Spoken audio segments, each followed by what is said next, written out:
Nokia 3.4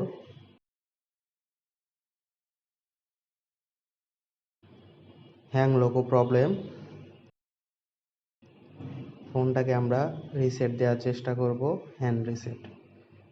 সেক্ষেত্রে আমাদের volume minus and power button একসাথে লং প্রেস করে রাখতে হবে।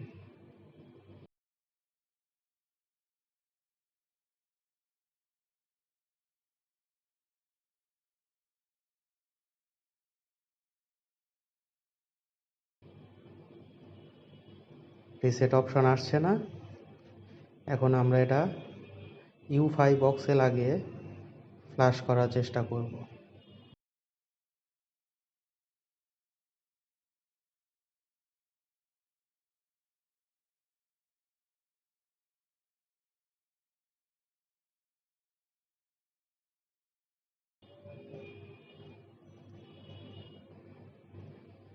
Flash done. Thank you.